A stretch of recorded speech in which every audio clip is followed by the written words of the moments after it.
Is that so loud?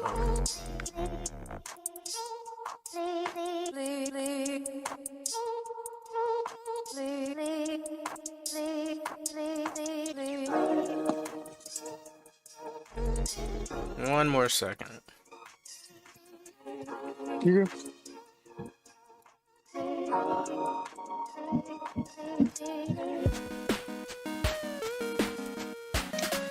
All right. So right now I just got the intro going. For some reason, it doesn't play in OBS. So like I can hear you and you can hear me, but there's like music and stuff in the background. All right. Welcome back. I'm about to pause it right now. We got a good one for you today. I just got to say, first of all, congratulations to the, what's their new name now? I think it's the New Brady Tampa Bay Gronks. Like, yeah, did you watch that game at all yesterday? I didn't. No. Yeah, No. honestly, that was my first game of the whole entire season. And it was a good one, honestly. I felt bad for Mahomes. He was getting beat up all over the place. I seen he ran like 500 yards That was nuts. around, Yeah. just trying to avoid defenders. Yeah. Yeah, that was nuts. Anyway, I should probably preface. Oh, look at this broken cup. I broke this cup the other day somehow. But welcome back. We got let's see if I can. I asked you for the phonetic. Let's see if I can remember what it was. I feel like I can't remember or pronounce anyone's last name. So we got Travis Niadlik. Is that correct? Oh, Uh-oh. We've been having some technical difficulties.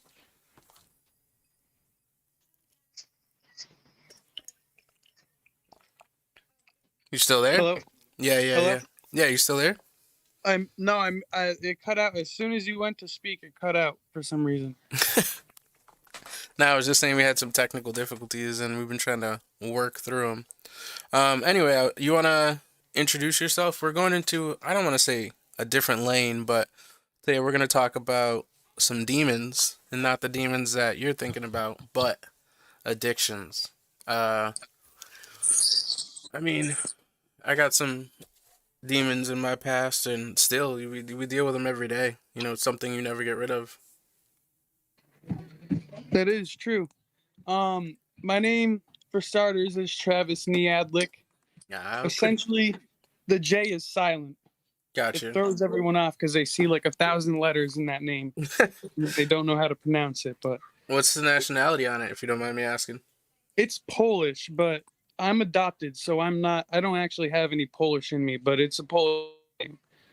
Gotcha. So it's probably not even pronounced like Niadlik. It's probably something even crazier than that, to be honest. It's like, I'm just gonna make it easy for y'all. It's so crazy when people come across or, come to America back in the day, especially when they came to Ellis Island, they would just be like, we're gonna get rid of that name and this is your new last name. Right, or they just like Americanize it, because I met my adoptive father's grandmother, Mm-hmm. so my great grandmother, and she would speak in Polish sometimes, and she came over on the ship, I guess. Yeah. Like, so her the way she pronounced everything was so much different. So when she said Niadlik, it definitely sounded way different than how we're saying it, but Whatever, it's all good. Hey, so where do you want to start? Do you want me to start with this, or you want to jump in and talk about it? I mean, I could break the ice if you want and start off. yeah, you can start it off, and then I'll take it from there. All right, man. So for me, addiction, honestly, I think it's something that you're born with. I don't think it's something that you gain or you grow with. I think you're just born with it. I remember being a kid, me and my nephew, we would roll up like leaves from the backyard, honestly, into like paper towels and try to smoke those out the window. Like, we were such crazy kids. Like, I grew up strict Christian. My parents were Jehovah's Witnesses, and yeah, I remember just having a fan at like a young age, and then like going to my aunt's house, and she had boxes of wine in the fridge, but then she also had like cranberry juice and all these other juices. And I was always in there putting a little cranberry juice and then filling the rest with like box wine. And I wish I could remember the age, but I had to be like Take it off right now. 8 or 9, 10 or 11. Like I was young. That's what I'm saying. I think you're just born with it. I don't think it's. I don't think it's. I don't know. I think. Uh oh. Somebody's getting Did I it. cut out? Nah. I said somebody's getting it. Out in the room and I got the door closed, but unfortunately where I live the walls are thin, so you can hear like neighbors' conversations, stuff like that. Yeah. A Stomper, he's a ball of energy, man. He's the Energizer Bunny times like 12, so Yeah. keeps us on our toes for sure. How old is he? 2. You just turned 2 in December. You just got one kid?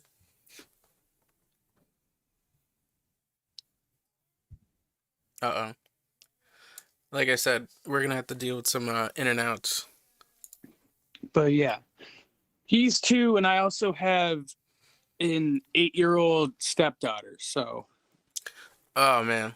You know, the thing that's cool about, or crazy about kids too, is I feel like they have their personality as soon as they're born.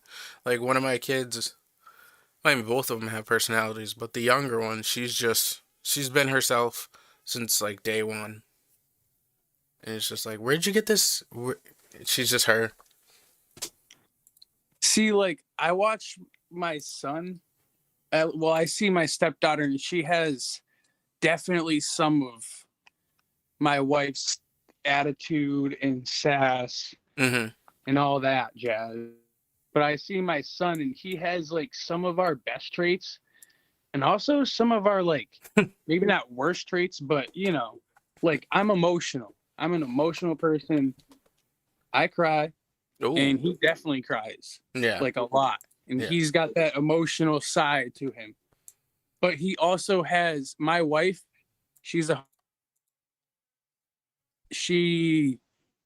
will beat someone up, you know what I mean? So he has that side of her. So it's like he has both those things. And then he has like a mixture of us, like look wise, and then like other aspects of him. So it's like cool. He's like a perfect combination, I feel like. Yeah, I mean, I guess it's a perfect little segue. That's one of the things that my wife and I decided to talk about, not in depth, but we spoke about it with our kids right off the jump because I got, grandparents and uncles on both sides of the family that dealt with addiction and, consequently, succumbed to the addiction. So we just we want to make sure that she doesn't have to hide stuff, I guess. Because, like I said, I grew up in a religious background, and that was, like, the thing, is you just learn how to lie, because you don't want to deal with, your parents, I guess. You don't want to face the music. And we try to tell her, like, look, that was, like, the thing. Hold on. We try to tell her, like, look, you need to just try and be honest. I mean, I know it's probably going to sound bad, but it's like, when you get older, we would prefer that you would just try stuff at home. Like, don't, because you can't trust people, and it's just, life is crazy, man. And, like, who knows what is the right way to go about stuff. Right. Yeah. And I also feel like, so if you come off maybe intimidating about it per se, or I don't know, there's like fear. Damn. I think like doing it the dare route and stuff, like it's like, I don't know if it's effective. I don't want to sound like an ass, but I don't know if it's effective, or maybe not as effective as having someone who has literally lived it and is coming in and speaking to people, you know? Yeah. With that being said, so my dad was like a strict dad, so he was more like, well, also I have like half and half. So the first 9 years of my life was like in and out of foster care. I mean, my biological mother would get visitation with us and then like keep us past the stay and like be charged with kidnapping. Damn. Then we go back into another foster home or something. And I was finally adopted at like 9 years old. So then, and my mother, she had like addiction issues and all kinds of other demons. So that she struggled with. Adopted. My mother was Christian and my dad was like a military man. Mm-hmm. So you had like that hard nose, no BS type of dad, and the soft, tender, loving mother who loved God. So it's like kind of like a balance of both per se. And but with that, like fear of doing drugs because of my mother, like my biological mother's demons, and then based on just my dad's hard-nosed mentality of like, I'll get my ass beat. You know what I mean? Like, Was that your dad or your adopted my father? adopted father. Yeah. Like he's just like, I just didn't want to like do that. You know what I mean? I didn't want to fall back and repeat the same patterns that my biological mother showed. Mm-hmm. And then I also didn't want to, thing. Like I knew like if I crossed that line, my dad would beat my ass. So I was like, I'm not touching that for a long time, a very long time. I fought off. Like that's why I feel like it was instilled in me in some ways, but in some ways maybe it was a longer time before it showed itself. Yeah. I also firmly believe that if you experience trauma, you're going to end up probably running into drugs. Or, yeah. I mean, addiction, we say addiction, but addiction takes so many different forms and people don't even see everybody is addicted to something, but they're just not willing to admit it, or it seems like the claim that it's an addiction of, but people can go and blow money like nobody's business. And that's, you probably got an addiction to spending money. Some people, we say workaholic, you know what I mean? And like really make no big deal of it. Yeah. But if you think about the families that are at home that are sitting there waiting for the father or the mother to come home and actually make time for the family, because why? Because they're addicted to work and feeling successful. That's an addiction. You know, when you're allowing something to derail your life, I guess you could say, and that definition could be different for multiple, anyone, but that would be an addiction, I would say. Yeah, like I was saying before, like who knows what the right way or the right course of action is to. I mean, I'm still trying to do what's right for me, but I also have to think about my children's future. So like what's right for them, like spending time with them or being at work all the time and not even knowing your kids, or being a hard nose or being too soft. Like who knows what's the right way? And I try both. Well, my wife and I have different parenting styles, but I try to talk to my kids just because I don't want to be that asshole. But sometimes it's like, yo, talking to them is so hard. You're like, hey, can you do me a favor and like kind of clean your room? They're like, nah, bro, I'm not doing that. You're like, damn, what do I do? But yeah, no, I took a long break. Well, it's not long for me. It was long. I took like an almost back to the sobriety talk or whatever we're talking about. I took like a 3-year break from I alcohol. can't hear anything on my end from you. Let me know when it comes back up. Again. It came back up or no? Yeah. Okay, no, what I was saying is I was doing well. I took like a 3-year break actually from the school's calling. I guess there's gonna be no school tomorrow. But no, I took like a 3-year break because it was just getting bad. I mean, my thing is I wish I could be a social drinker, like a weekend drinker. But even those have labels. They call them like what, functioning alcoholics or social drinkers or whatever. Yeah. But that's not me. If I start drinking, I'm drinking every day. Like even if it's just a little bit, but it's never a little bit. And yeah, it got bad. And so it got to the point where I was like, yo, I got to make a choice. Oh, hold on. You're getting the same call from the school? No, you cut out again for whatever. I don't know. Oh. It's me. No, so all I'm saying is like, yeah, I was doing good. hitting the gym all the time, and then I don't want to use COVID as an excuse, but after a couple of like the first couple months, man, it was just like screw it, man. I started drinking again. Started smoking cigarettes again. I haven't smoked cigarettes in like, see, my daughter's 9 now, so probably like 8 years. And it's just like, Damn. I don't want to blame COVID. You know, that's something I still struggle with, is smoking cigs. Yeah, that one sucks, man. You know, and people say it all the time. Like that's like one of the hardest to break. Dang. Did I cut out again?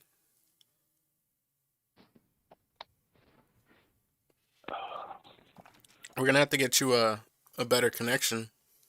I know. Yo, Comcast is trash out here. Or nah, what is it? Charter? Yeah, but let me see, because hold on one second. And actually, while he's, I want to check Super Bowl. Let's see Patrick Mahomes running. Oh, that was pretty dope too. Look at this cutie.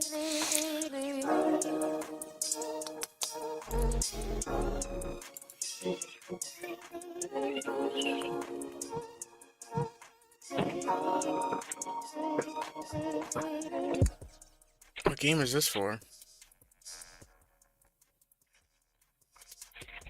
Hello? You back? Sorry, I put on, when it gets quiet, I put on some T-Pain Pizzle Pack. I was looking up the stats because you were talking about Patrick Mahomes and his running yards yesterday. Anyway. So no, I don't want you to be confused, because I was confused when I seen it. I seen the post, it was like 497 rushing yards, and I was like, that's crazy. No way he had that. But then they said, like, escaping rushers. So, like, behind the line of scrimmage. Yeah. Basically, he ran for his life for a total of 497 yards in the backfield, like, just trying to escape people. Dude, he got beat up yesterday bad. That's insane.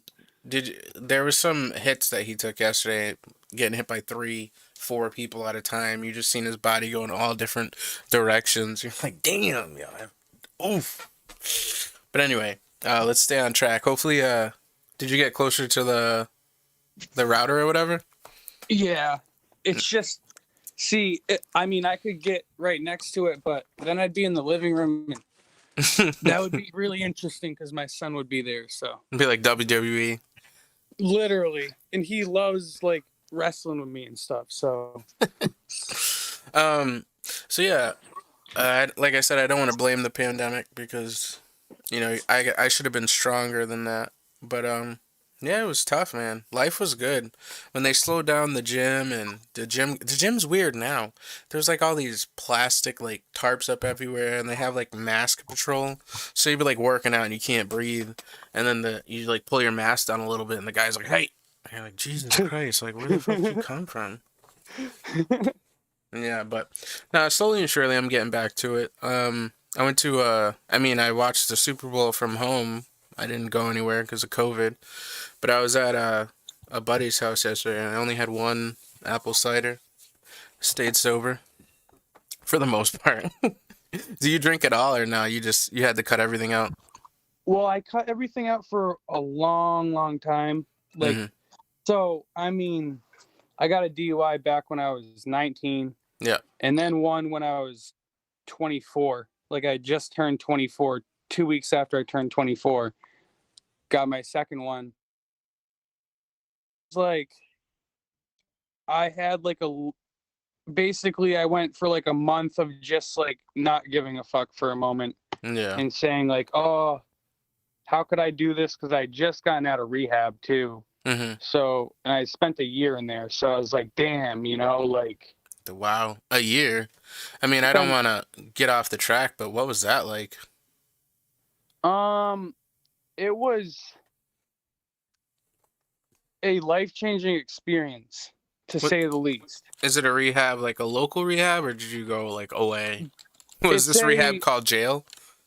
So, well, it's called Teen Challenge, but it's not necessarily for teens. Like, they have different. So the one I went to was a men's center in Manchester, New Hampshire. They have like 7 more throughout New England and New Jersey. I think one of them is a women's center. The other ones are like adult male centers. But all throughout the United States, actually the world, they have like 2,000 something centers, and they're all like nonprofit, faith-based Christian centers. Really? So, like I said, my mom was like a Christian. My adoptive mom was, a woman of God. So she tried to bring us to church and whatever. It never really clicked for me because I thought whatever and be perfect. Yeah. And because of that, I felt like I just didn't fit in there, even though I wanted to. Like, I mean, it felt good. I had like, there were cool people that I met, but I just felt like I didn't fit because I couldn't check off all the boxes. Was that at church or at the rehab center? We're talking about church, right? At church, yeah. Okay. So that was me, like, growing up, like, trying to, like, learn my mom's values and what she believes and stuff like that. And I went to like Christian summer camps and had a blast and stuff. I went to like the retreats and won a couple Super Bowls there, and like it was great and everything, but there was just, and basically I firmly believe that for those that are seeking God, they have to find him at their most broken point. Because that's where I really found him. Like my mom brought me to churches for years, like 10. I was adopted at age 9. She started bringing me at like age 10 because she didn't want to overwhelm me with like and everything, But she was like, this is what I believe. I would like you to come to church with me, yada, yada, yada. So from age 10 up to, I started like running away from home at like 16-ish, 17, finally left at like 18. Where were you? And then was like in and out of their doors for the next and on and off going to church with her throughout all that time. Where were you living? Like in Springfield or? Belchertown. I got adopted, at age 9. I grew up in Belchertown all the way up. And I was pretty much in Belchertown all the time till 18. And then I like ran out, met a couple people in Chicopee, and I started like staying out there for a little bit. And then it was just kind of like Granby, Belchertown, Amherst like area on and off. So I'd stay at a friend's house. And then like it's so funny looking back at it, because it's like I would get so sick and tired of my life the way it was. So then I'd like almost pull my head out of my ass and be like, what the hell am I doing? And like message my mom and be like, Mom, I really like want to start over and like have a fresh start. Like, can you help me? Like, blah, blah, blah, blah. Like, I'm tired of like running from home. Like, I want to have a relationship with you guys. I'm tired of living at my friend's house. Like, this sucks, basically. I'd go home. And then I'd do good for a solid like 6 months, 7, 8 months. And I'm not even talking like drug wise, just like emotion, like, I guess like drug wise too, but not really like heavy drugs at this point, like what I'm talking. And I was just like, I don't know, I would always end up dipping out like 7, 8 months after doing well. I would get overwhelmed with doing good. I think, like, as foolish as that sounds, overwhelmed with it. No. And I would like shut down, and I would just like, or like too many things would be going on, and I'd get so involved. Like one of my big breakdowns was like around my 19, like my DUI at 19. Like I was just pretty much like on the outs of my first serious relationship. Also, I'm like becoming a young adult. There was a bunch of that were coming up like in my life from my past. And then just like the pressures of trying to go to like HCC at the time and work at CNS at the time, have a real relationship with a girlfriend, have time for my friends, be there like for my family, and like show up to the outings and be present in my household and stuff. It was hard. It was a hard balance for me. Yeah. And the thing balance that. That's crazy, but I didn't learn how to balance things. So I had to learn before I overwhelm myself, and I didn't. I just overwhelmed myself. And that's like kind of a trend for my life, minus the last 4 years, Mm-hmm. is I would always overwhelm myself and then basically lose it all and then throw it all away and then just start from scratch and then get to the point where I overwhelm myself with everything all over again. Yeah, Restart. yeah, I totally feel that. I always felt like I had like three different personalities. Honestly, there was like sober rich, high rich, drunk rich, and it was like three completely, totally different people. And it's like, so I get what you're saying because you're just like you get in these ways, and you're just like, yo, I'm out of here. Like, I used to be a nomad. My nephew, like, honestly, I don't know, probably 2006 or seven or whatever. He like found me one time and he's like, "Yo, I got you the cell phone." And like my younger nephew, he's like trying to take care of me. He's like, "I can never find you." He's like, "I don't know if you're dead. I don't know where you are. So just take the cell phone." And like for years, my like younger nephew like paid my cell phone bill because I was just out, man. I was just on couches, probably kind of living like you, just Right. Couch bouncing. Yeah, that's what my mom would call it. yeah. Couch bouncing. Yeah. I used to go out to Boston, go out to New York, and just be out there. It's funny that you. I don't know if you're still talking. Did you cut out? No, I'm here. I'm here. I can hear you. I'm not sure. I don't hear anything on here. Travi, why don't you what kind of service do you have? Like Sprint, T-Mobile, Verizon? Yesterday, and I haven't even gotten any. So that's why I'm running off of Wi-Fi. Naturally, I would probably just run off of my data. Oh, gotcha. All right. Um, yeah, so you're saying it was funny that I said that because It's funny you said that because like it seems like that was maybe not in the moment, but looking, that was like one of the like a time where you're like just like damn, And I had like that moment too. mm, And I feel like most people that are in the process of recovery and pursuing that have like a few moments, if not at least one of those moments.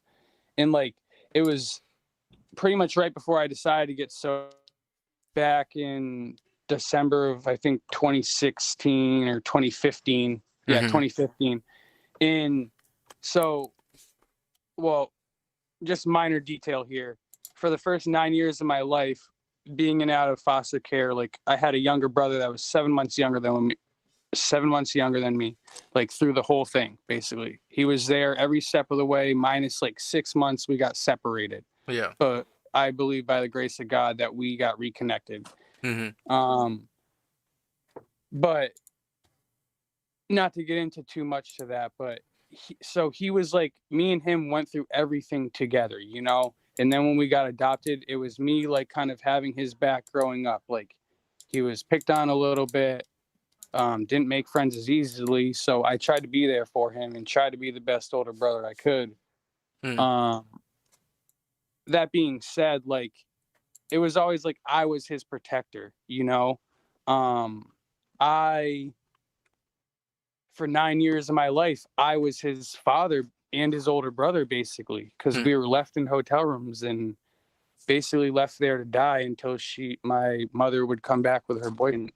And they had actually, this is how also how low and scummy like drugs can make you, because all of us were doing dope in that house, like heroin. This is the point where I crossed the line and started doing heroin at like 22 and a half to 23, basically just before I turned 23, I went into rehab. So from 22 and a half to like a span of 6 months, I was heroin. And my brother in December, like in the middle of snow, I remember I was living in their apartment and they basically moved both of their kids into one room and given me one of their kids' rooms because they were living in the living room. Like it was just a messed up scenario looking back at it. Like, holy crap, what was I doing? You know what I mean? Like, that's crazy for me to be like okay with me doing, you know what I mean? Like, of course, I'm not the one giving up the bedroom, but I'm the one taking the bedroom. Like, how the heck? You know mm. what I mean? But there I am, like sleeping on this bed, like with nothing in the bedroom. And here comes my brother knocking at like 6:45 in the morning on the back window of the bedroom, like with two like sausage muffins, like the English muffin sandwiches from McDonald's, Yeah, just trying to But hook like you up. just the ones with sausage and cheese. Like I'm trying to paint the picture. Mm-hmm. Like so, just because it's like that's how like how much in desperation I was. My brother my brother who I protected was using like his last, maybe not his last, but a cup like two some to go and grab me a couple freaking sandwiches and drop them off Mm. because he knew that I didn't have anything to support myself. Well, he's trying to go and work at Stop and Shop and like progress his life and save money so that he can get out of mom and dad's house. You know, like it was just so crazy looking back. Like, whoa. And even in that moment, I'm like, I cried when he left. I'm like, damn.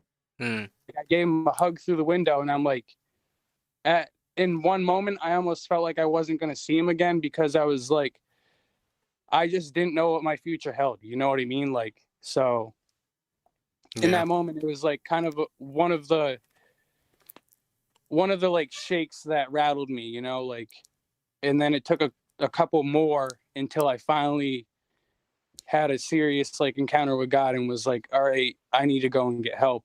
Hmm. And then that's when my mom was like, hey, a while back, this group Teen Challenge came to our church and told us about their program, and some of the people shared their stories. Maybe you should look into that program. Hmm.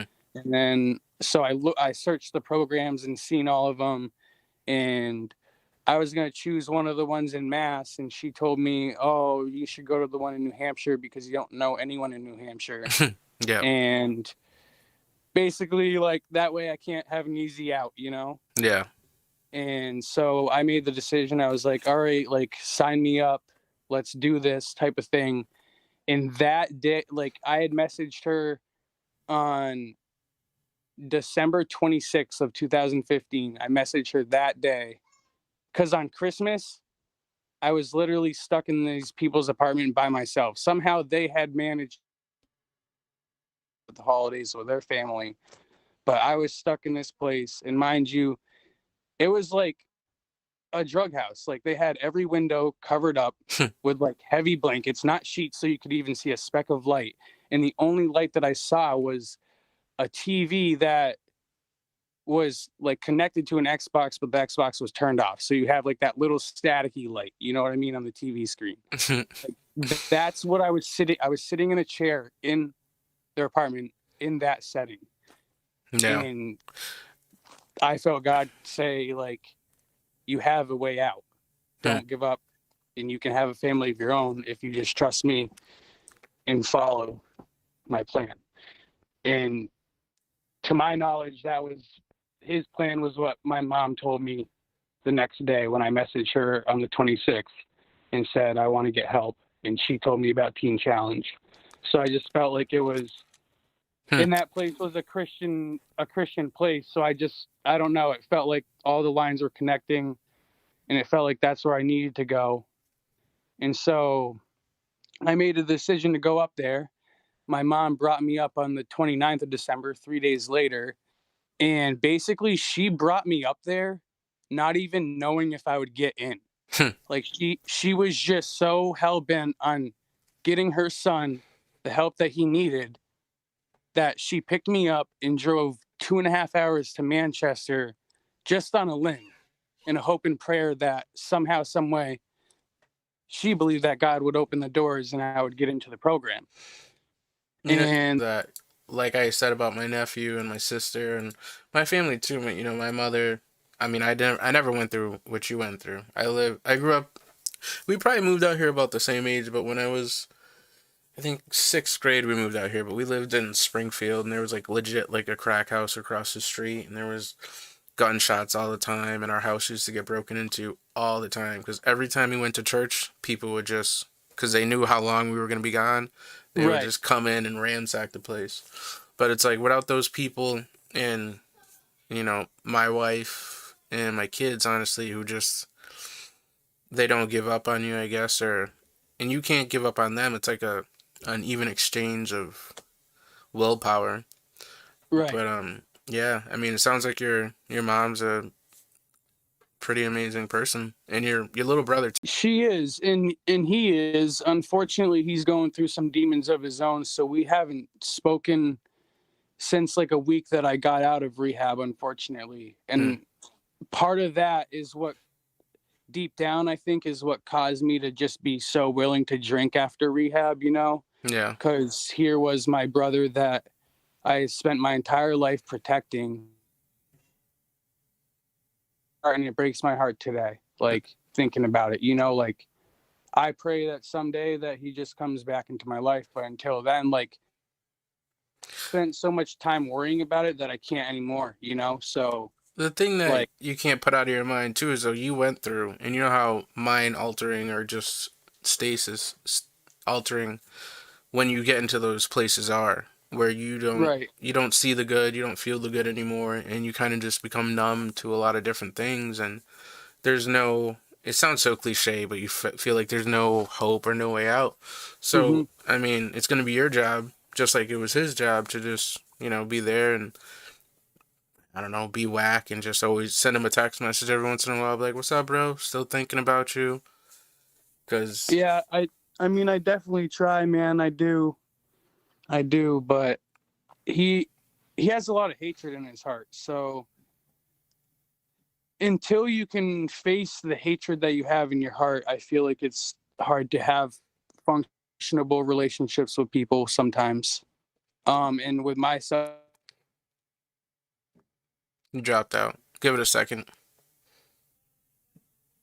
All I right. know, I know he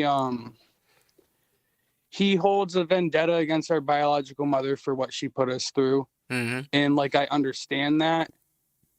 I do because I had that same vendetta until I started using drugs and I started putting that I barely even knew like before my family and like running off with them and running off like and living at friends' houses. Like what I was mad at my biological mother for was putting drugs before us, abandoning us, and like choosing men over us. What did I end up doing? I started doing drugs and putting drugs before my family, putting girls before my family, started blowing my family off and abandoning them. So I realized I had to take a hard look in the mirror, but I realized, wow, I'm no different than my biological mother that I hold hate for. Mm-hmm. So I have no reason to hate her anymore. And right then and there, my hatred went away.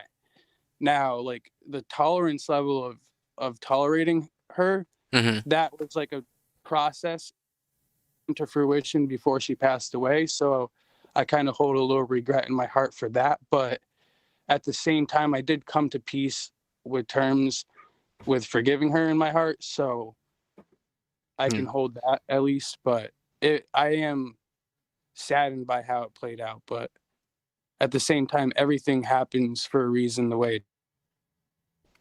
Yeah, I totally agree with that. I try to sometimes I mention to people who I probably don't need to mention it to, but it's like it's hard to explain to someone that they helped mold you or Oh, you are the way you are because of what you went through. You can't get to where you're going without going through what you're going through.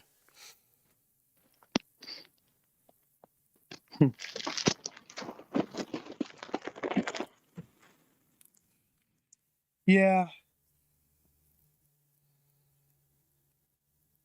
I think you're dropping out. Yeah, you're dropping out. Can you hear me? Yep. Yeah. Um, I don't know. Now I I feel just you. hit a, I just hit a block for a second. No, I mean it's a lot of stuff. Maybe you didn't want to relive or you weren't. No, not even that. Like to be honest, like I was trying. I wrote out like just a guideline just to keep me on track and stuff. So, Mm, good man. but Yeah. talking about this, it doesn't really bother me per se, because I mean, while I was in the rehab, the reason why I say the rehab was a life changing experience is because it wasn't just like, I mean, I had never been to a rehab before, but just from what I heard from people, it was a lot of like, I don't like readings from books or whatever and this and that and like getting your free time and whatever. It sounded almost like a mild jail kind of type of thing, I Mm-hmm. guess. I don't know if I'm mislabeled. That's what it was presented by most people that I talked to about rehab. So I went up there with that expectation, and I went up there like I didn't know how long it was when I committed to it because I didn't read that much about it. It just like my mom was saying that it was a good idea. I looked up a place. I said it's a place close to here, so let me go there, you know? And I saw that it was about God. So I was like, okay, like I know about God, so it can't be that bad. And so I went up there, like while I was in the car, I thought I was going for like 2 or 3 months. And my mom told me it was a year long. I was like, are you, she's smart. She knew that if she told me it was a year long before I got into her car, that I wouldn't get into her car. Yeah. So Yeah, that would be a hard one for me. I mean, you hear about sober October, and it's just like you not drinking, or like dry January or whatever. And those are so hard for people in general. So yeah, a year would have been like, fuck this, yeah, I'm not going there for a year. right. And well, and like there was no it was basically stop everything pretty much. Like for those that are on medications, you can be on medications, but like no smoking cigs, like obviously no drinking, no drugs, no nothing. And I know some rehabs allow like some cigarettes or like whatever, but this place didn't. And there was no like, you couldn't use like a nicotine patch or gum or anything like that. Hmm. And it seemed like hard nosed and stuff like that. But I mean, I also, in those moments, I would reflect back and like think about my dad. And like every time that he was hard nosed, there was a reason behind it. You know what I mean? So I thought back to his logic behind it. I was like, all right, like this just are annoying or it gets me perturbed or whatever, but I'll just keep it moving. And but yeah, like it was then I walked in the doors and they're like, "Oh, it's 15 months long." And I was like, "Are you kidding me? 15 months? What am I going to get to my bunk and you guys are going to tell me it's 18?" Yeah. Like what is this? But I was like, "All right."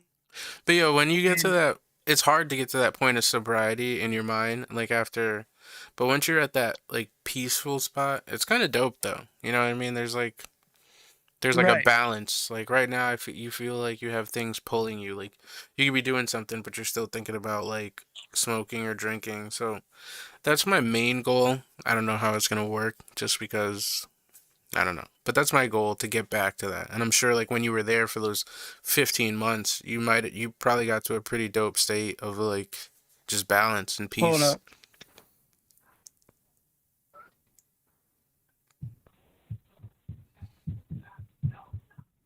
Hold on, you cut out for a second.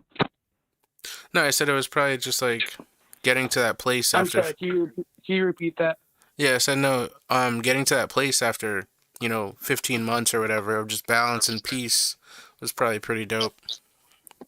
Yeah, cuz well, in one thing that like made me more willing to stay when I walked in the doors and like heard all that was I saw like 25 dudes that had like joy and peace on their face. Hmm.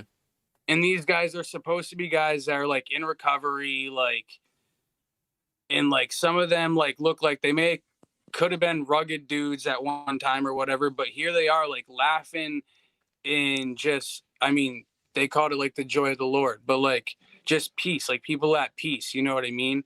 And I never was at peace in my entire life up to that point. And I was like, these guys got what I want. So if this is what it takes, or if this works and helps me get to that point, then I'm all for it. And let me find out like who God is, if this is what it takes, you know? And I went in there with just an open mindset. And I mean, a lot of it is Bible based, like to have you read the Bible and like do things like that. Like they had like character qualities, so like they would take characteristics of Christ, and you'd have like figure out like verses that showed the character to be um meek or gentle or kind or whatever, What are and you just reading? like kind What of are you like reading in Galatians still 5:22? yeah, like instilling like those principles into your life basically. But they know that reading it and then writing it, and like there's different ways of learning, I guess. So they probably tried to like put all those methods into one.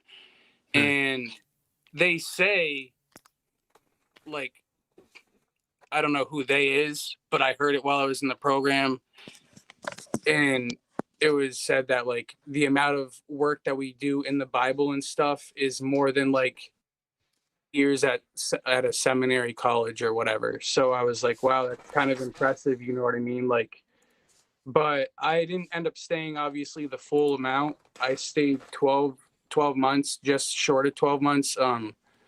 Just because my mother, so I spent like 9 months of trying, like, you know, I'd be like, oh mom, I think I'm ready. Like a couple months later, oh mom, I think I'm ready to come home. The Yeah. last time I told her that I was ready to come home was at like 9 months or something. And then like I snapped out of it. I was like, no, I was like, this is what I gotta do. I'm gonna stay and finish this program. And then whatever happens after that happens, like we'll see where my path takes me. And that like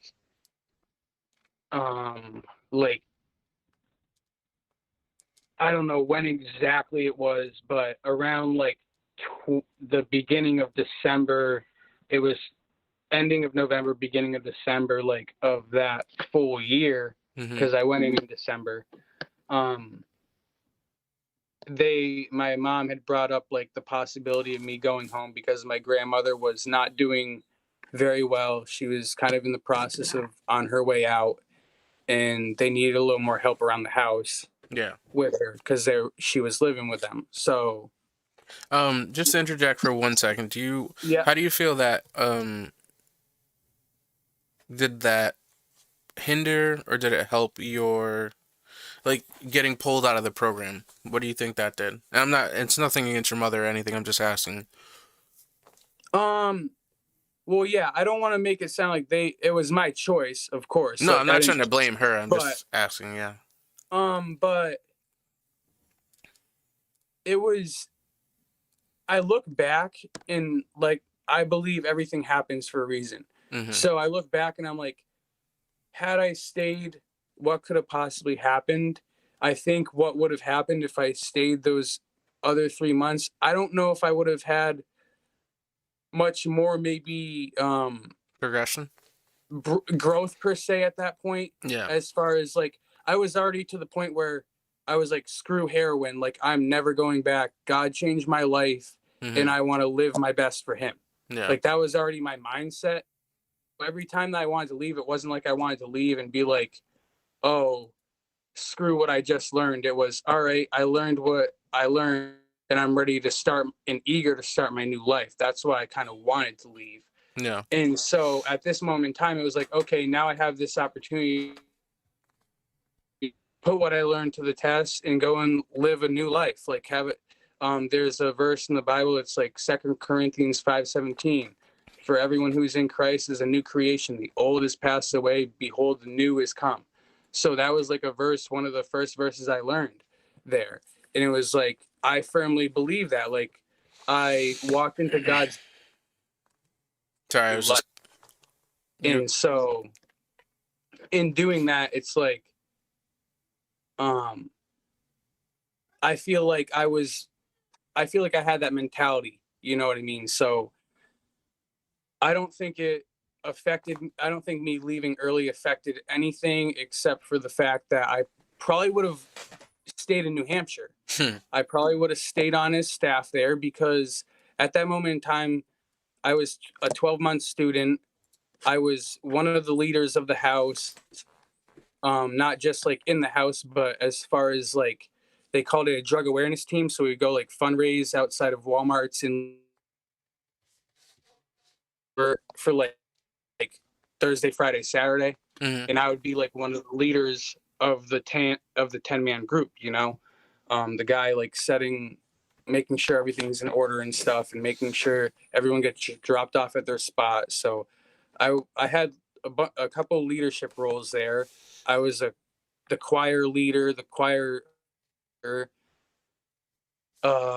and I started doing what they called end addiction, which doing community outreach and going to schools and telling your story in schools. So I had like a lot of pressure from them to stay. I don't think it was like intentionally like, oh, you must stay because of this and this and this, or to stay because of that, that, and that, you know. Um, but I decided to go with my gut and go with what I thought would be the right decision and what I thought Jesus would do in that moment. Aside from what my leaders in the program urged me to stay, and some other people, like they would call us students. So other students in the program urged me to stay, but I did what I thought Jesus would do if he was in my position. And was I wrong? Who knows? Did I make the right choice? I don't know, but I can only look back and say that if I didn't make the right choice, at least God led me to the right choice, because So I have a relationship with my parents out of that decision. I'm out here in Belchertown trying to tell people that I love God and I'm a Christian rapper. You know what I mean? So yeah. like, as far as that goes, I think I made the right decision. So not to segue, I pulled up the fire ministry page because you were talking about it. If there's no I don't want to call it a chapter, but there's no group around here. Is that the Manchester the closest one, or you said there's another one in Mass, right? Is that something you want to kind of stick with, or you know? As far as staying connected, it's a wish-washy thing because I stay connected with a lot of the guys that were in the program at my time at that time. Gotcha. But as far as staying in connection with the program, it's wish-washy because of the fact that I left and I didn't stay in complete. So it's, Gotcha. I don't know if it's harder, but like I've tried to like reach out about going there and like, you know, sharing my story amongst the guys that are in the house now. And they're like, or doing like a little performance with like 5 songs and like dropping off bracelets or whatever. yeah. And like, I just, every time that I asked someone, it was kind of, well, we got to bring it to the staff meeting and see what everybody thinks, you know? And it's like, so for me, I've seen how they treat people who stay the full 15 months and graduate, and they're able to come and like, maybe they're visiting family in the area and they're like able to stay for like a couple nights because they need to or whatever, you know what I mean, in transition or something. That's happened before. Or like other people that have graduated the program come and visit and share their story. And I saw it as, okay, well, because I didn't graduate the program, I didn't stay the full time, that what I contributed to the program and how the program also in turn helped change my life, like I couldn't share that still. And so because of that, like it was kind of a disconnect. Not really even of my choice, but just because of how they presented it, you know? So Like, and some people would be like, oh, like, you should be so salty with them or whatever. But it's like, nah, like, that's their own thing, you know? Like I said, everything happens for reasons. So, I mean, if there's some day that I end up there, like sharing my story and doing a couple of songs, then thank you, Lord. But if not, then thank you, Lord, because you have something else for me. And that's how I see it. So do you want to talk about the thing that you started? I'm on the fire ministries, and I mean, it seems like it's a growing movement you got going on here. Essentially, what I'm trying to do is give people the same opportunity that I had given to me. And basically that's someone that's not gonna like give up on someone. And I know that's like easier said than done. But I'm trying to form basically to be there for people, willing to show God's love to one another and kind of bring that back and try to instill joy and peace into the lives of other people. Let people know that they're loved. A lot of times people end up doing drugs because maybe they feel alone, or they went through like traumatic, not feel like worthy of love, or not feel worthy of anything or life. Like they don't want to live, but they don't want to die, Hmm. you know? Yeah, And that's so in those moments, like I've been there before and I didn't feel loved, not even necessarily because people don't make me feel loved, but because my brain and like just how I viewed myself, and I think people need to know that they're loved. So I just got like some wristbands that mm, say, that Fire Ministries, and then say, I'm trying to hand those out just to try and give something for people, that way they can look down, maybe they look down their wrist and they're thinking about, I hate to get dark, but cutting themselves, and they have one of the wristbands on, they see you are loved. And instead of cutting themselves, they're like, man, I'm loved, yeah. I actually got you know? the wristbands up on the screen right now, honestly. So that's like a mission I'm trying to do with those wristbands right now. Also, it does help get my ministry name out there and give me an opportunity to tell people what I'm trying to do. So it works hand in hand there. And I've done a few shows like live on Facebook Live, but also, around town. There's a recovery community center type thing right above Antonio's. It's called the Nest. I don't know if anyone's really heard of that, but they kind of work hand in hand with Honest Beginnings, which is a sober living community. And there's one of those sober houses in town for males. Hmm. Um, Yeah. and, that like you'll see, I think it's a Family Tree and Home or something. They're all affiliated. And he helps by, he's in recovery. So he helps by giving those that are in recovery jobs and stuff. And community over there. And, I had the opportunity of getting connected with them. I shared I shared my story with a couple ladies that kind of help run that place. And they gave me the opportunity to do some shows there. Uh, and the pastor that married me and my wife, he he's very supportive of me. He's a kind of a mentor to me. Um, and like he's all about my mission. So he'll hit me up sometimes and say, hey, like, you're more than welcome to do a show. Or he'll say, we got an open mic tonight if you want to, or like in a couple, if you want to come and, share a couple songs if you have some. Hmm. Yeah, Very supportive. So, you were telling me recently you hooked up with like a new record, like a person who's gonna help you record and stuff. yeah, I linked up with this guy. When I got out of the rehab, I was so like hell bent on pushing forward with this because basically I had like a, a vision or a series of visions while I was in rehab. And basically, I tried doing like rap music before, but it was a piss poor attempt. I'll tell you that for one. Man, it's not an easy gig, man. Basically, when I was in the program, so, I told you about the encounter that I had with God when I decided to step out of addiction. Hmm. And then there was another time where I felt him speak to me and say, like,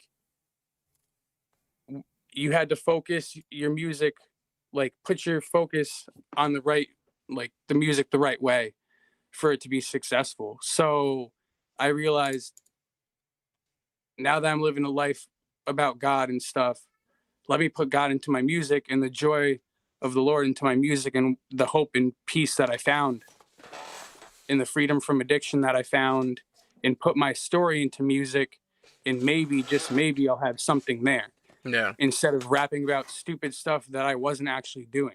Like I was doing drugs, but I wasn't balling, and I didn't have mad chicks. I'm not gonna, call them what they call them in rap songs and stuff, but like that just wasn't even me. I wasn't even being authentic. That was never who I was. I was never that type of person. I'm a lover. I'm someone who's there for people, and someone who wears his heart on his sleeve. So I figured, well, why not be authentic and why not be vulnerable and transparent, and then, you know, put God first and put God into my music and see where that goes. Like, not saying that, and I'm not even in it for monetary. I could care less if I make any type of money off of this at all. I just want people to know that they're worth it. Like, literally, because I felt like I wasn't, and I wanted to die, and I just didn't have the balls to do it myself. And that was on December 25th, the day before I told my mom that I wanted to change my life. And by the grace of God, one of the only people that didn't cut me off offered me a plate of Christmas food, and that's what saved my life. Yeah. That little act, just one plate of Christmas food, literally saved my life, because I didn't want to live, man. I did not. Damn. And that right there was like, wow, like, she cares about me. Like, someone cares. Someone still cares.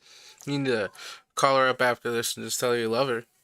Oh, I've told her many times that she's a huge reason why I'm still here. Yeah, definitely. So, you got I seen the page. I liked the page. I commented on it. Actually, I put up the podcast that we're doing right now. Hopefully people will find inspiration from it. I find it inspirational just being able to tell the story, or not the story, your life. I mean, it seems like you had a roller coaster ride, and the past trauma that you spoke about. They always say trauma breeds trauma, or I might have said that incorrectly, but it's just a cycle that repeats and repeats, and you've actually found a way through, like you said, God and ministry and family members who haven't let you down, to break that cycle, and so it's not repeated. And yeah, do you got any plans for some shows or anything coming up, or are you just gonna play it by ear now that COVID's kind of ruined everything? Yeah, because it's basically, COVID now kicked off pretty much a year ago, and I was actually looking at Facebook memories, and I had a show that I had canceled. I was gonna do another show up at the Nest. Mm. And then I had also an open mic that I almost copped out of and bailed out of, but I was like, all right, I'm ready to do this. I'm gonna do it. Mm-hmm. So I emailed the guy back. It was out in Ware, and like, I don't know anyone out in Ware. It's at a place I've never been to. There's gonna be a bunch of people I don't know seeing me. It's out of my comfort zone. Because at least if I do a show in town, I know I'll see some people that I know, and then I have like my main support system that show up every time. So I gotta thank them for sure. But yeah, like, I was gonna go to a place I didn't know. I finally got the courage. I was like, yeah, I'm gonna do it. And then I get an email like 2 days later saying, oh, because of COVID, we gotta cancel Everything's the locked show down and everything like that. I was Yeah. like, all right. So I don't know about any shows per se. I haven't really reached out or tried to do anything.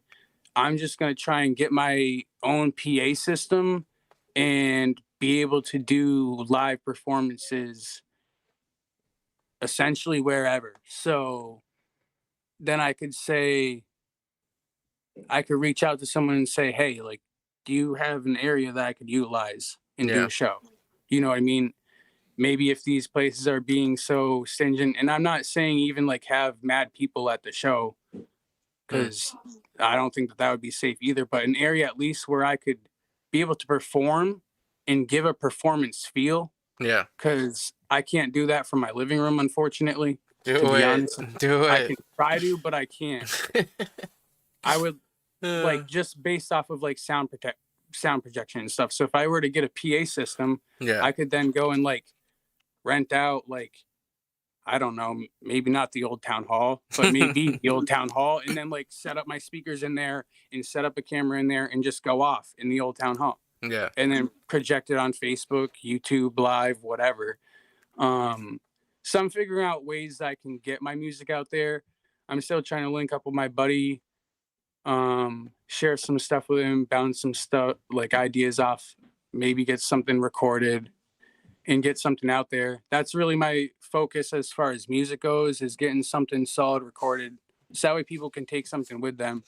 Because like, I know I'm a pretty good live performer, not just saying that myself, but people have told me that I'm a good live performer. So I know that I got that going for me, but one of my buddies, Devin Ferrer from out in Boston, he does music out there. Very talented, by the way. He told me that there's four pillars of hip hop, and I'm sure he got that knowledge from somewhere else, but he passed it along to me. And he said there's freestyling, there's recording, there's live performance, and there's songwriting. And I know that I can write good lyrics because I've sent lyrics to people that make music and they said it's good. I know that I can perform live pretty well because I've sent my corny videos to them and they've said that my energy is good. So I got to work on freestyling and I got to get something recorded, and then I'll be somewhere to a respectable state for myself, at least. Yeah, Because well, I know some people rock with what I'm doing, but I'm not fully content with my stuff yet. well, you know what they say, just keep grinding, keep working on it, and come in due time. I mean, that's what I'm doing basically right now. I'm just taking what I can get and just trying to learn from it. So, So yeah, like that, this music thing is like a mission that I'm on right now, but there's a grand vision at the end of it all. I think like I would love to have my own. I would, if I had to call it something, it would be a redirection home, not necessarily a sober home or a rehab, but and like I just have a name for it. Like not even that I'm even close to doing it, but this is just me brainstorming and being a visionary. hmm And I have a name for it called A Hope and a Future, because there's a verse that in the Bible it says, God has a hope and a future for you. So that's where I pulled that name from. But a redirection house being like maybe like the ages of 16 to say whatever, and maybe even have it sectioned off into two things, like where younger, like under 21 and under or something, and then over 21. I don't know. hmm. But that's so deep. I'm going so deep already, but Yeah, just like you gotta. a basically, so like a redirection home, literally redirecting their life. Say they're like 16, 17 and they like ran away from home and they're living on the streets trying to live like a gang lifestyle. Mm, Well, here's a place where we'll take you in and we'll redirect you. yeah. We'll give you an out. If you dropped out of high school, we'll help you pursue to get your GED or an equivalent, or help you get set up with that and then move on to college if that's something you want to do. For those that are adults, help them get into workforce, help them find trades, kind of like what Honest Beginnings is doing, in like how they're like affiliated with the family tree and home, like doing that, giving jobs and putting them into the workforce. And like now they're like family tree and home, they work like on houses and they do like tree removal, I'm pretty sure. So those are things that these people can take with them. I mean, some of them probably have knowledge of it already to be using some of the equipment they're doing, but I'm sure some of them are taught some like what they're learning. So I would like to do something kind of like that, but not necessarily make it strictly for addiction. Maybe someone's not struggling with addiction, but they're living on the streets. So, and they need that redirection and they need a hope and a future. So that's my end vision. But that's me like maybe 42, 45 years old, like running that thing. I don't know. I No, don't know. that's It's what's a up. vision given to me. So I'm just praying that God has a will for it. And then if something, obviously, I got to do work on my end. You know what I mean? I can't just sit there, pray, and just be like, oh, well, Hand it to me. God didn't give me this redirection house. What the heck? Like, I Yeah. do have to, like, put some kind of work to anything that I want in life. Not, And also, like, I'm an avid cook. So I would like to do, like, a food truck thing where, damn, you're just trying to do everything, huh? yeah, I'm trying to do everything, but one at a time. I figure one at a time and then I won't overwhelm myself. But definitely focusing on the music and like trying to let people know they're loved. And Yeah. then I'm gonna try and do that with a food truck. So like other people could come and share their music at my food truck. I could do my music at my food truck and just Gotcha. sending encouraging messages on the napkins and stuff like that. Maybe verses, maybe just letting people know they're loved or you're Hand stronger than you think hand you out are. those I don't know. wristbands. Nah, that's Right. what's up, man. No, I appreciate. I mean, I don't mean to cut you off, but no, I appreciate what you're doing. I enjoyed the conversation. I unfortunately do have to run. Um, but yeah, we should do this again. Definitely. Update me when you got the next performance going on. I got your page liked, so I want to see what you got going on in there. And Honest Beginnings and the other one, Family Tree. What was it called? Family Tree and Home. Yeah. Family tree and home, yeah. That one's pretty dope too. Yeah, I'm on that page right now. It's I've seen that truck around in town, Yeah, honestly. he'll hang up like the American flag and stuff during like holidays and the 4th of July and Mm-hmm. Nah, that's over what's up. the over the center and whatnot. All The right. only one request I could ask, Yeah. if I could share just like one verse from a song that I wrote, Yeah, that yeah. would be sweet. And it's not going to be to any beat, but just to give you a feel for what it would sound like, it's going over the beat "Pound Cake" by Drake and Jay-Z. I don't know if you ever heard that, but it's a pretty Probably. chill beat, and it's something that I always wanted to write to, but it took one of my buddies who I actually met in the program. He moved out to California and started doing like rapping for Christ and stuff, and he sent that song to me. And then all of a sudden, somehow I gained inspiration to write to it, even Mm-hmm. after trying to write for like 5 years. But basically, it's the third verse of the song, and it goes, "People dying from drugs asking where's the hope. Got some pain in their heart, they don't know how to cope. Mother walked in, son hanging from a rope. We out here on Facebook fighting about the dope. Disease or a choice doesn't really matter. Regardless of that, lives continue to shatter. We sitting around the room filled with all the chatter, but when it comes to action, y'all just seem to scatter. Man, there's people dying out here. You caught up in the money and they caught up in the fear. And both of you addicted, yeah, it's clear from over here. Both of you have huge voids you hope and disappear. Does it make it different because they appear to be worse? At the end of the day, we'll all be in a hearse. Mm. You won't be taking them dollars with you. You won't see their track mark scar tissue. And at the end of the day, we're all gonna face judgment. Talking about one rule and no government. It's not a contest to see who sins less, but if you were in public, would you really confess that Christ rules everything around me? All right, that's what's up. All right, Travis. Thanks again, man. That was tight. I appreciate it. I got that beat in the background, so they're probably gonna pull me off now. But nah, that was good. I liked it, man. Well, hey, man, I appreciate you taking time out of your day and getting connected with me and giving the opportunity for me to share a little bit about myself and what I'm trying to do. Nah, no problem. That was good. Like I said, I like what you're doing. I like what you got to say. So let's stay connected. Let's do it again one day. All right, I brother. didn't even write that down. That's how good I am. I'm just, I'm just kidding, man. Have a good one. Thanks again.